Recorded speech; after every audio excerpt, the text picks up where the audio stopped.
चंगा तक कठौती में गंगा, कठौती में गंगा। बोला बोला दुर्गा मैया की। मन चंगा तक कठौती में गंगा,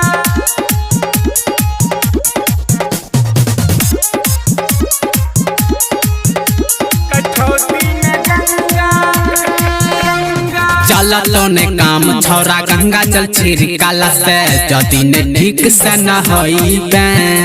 कान खोली बात हमर सुने रे भईबा, पूजा में शामिल न होइबे, पूजा में शामिल न होइबे। हे रे चल तो ने काम छौरा गंगा जल छिड़काला से जदी ने ठीक से न होइबे। कान खोली बात हमर सुने रे भईबा, पूजा में शामिल न होइबे। भगती के भाव में बहाना न चलतो, काम जदी करबे पे ढंगा।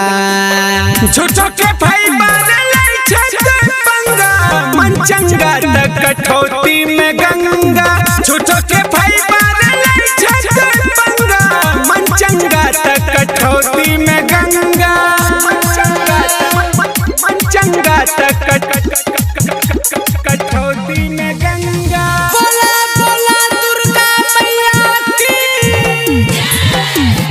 मन चंगा तक कठौती में गंगा, कठौती में गंगा। अरे नहाइए में कर छ बहाना, काटे छो तोरा की रे पानी।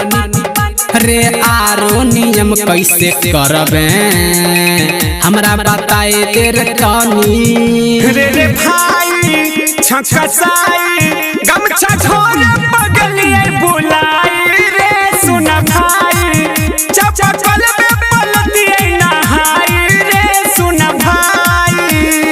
एक डुबकी ही मारा लेते तकी रे बहाई के ला जैतो की गंगा। झूठो के भाई बारे लै छत पंगा, मन चंगा तक कठौती में गंगा। झूठो के भाई बारे लै छत पंगा, मन चंगा तक कठौती में गंगा, मन चंगा तक कठौती में गंगा। बोला बोला दुर्गा मैया की।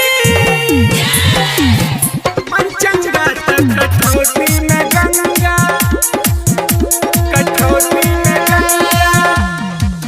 हेरे मन सुधर रहतौ अकेला, तेही क्या भेज तो सुधी।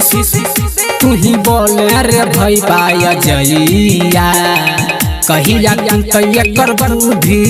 रे दीवाना है जमाना, झूठे गंगा में सब नहाई रे सुन भाई। मन के भक्ति से खुश होय छै माई रे सुन भाई। रे हेरा तो रहन तहतो ने बहन भेजहि न तू भी खमंगा। झूठो के भाई बारे लै छत पंगा, मन चंगा तक कठौती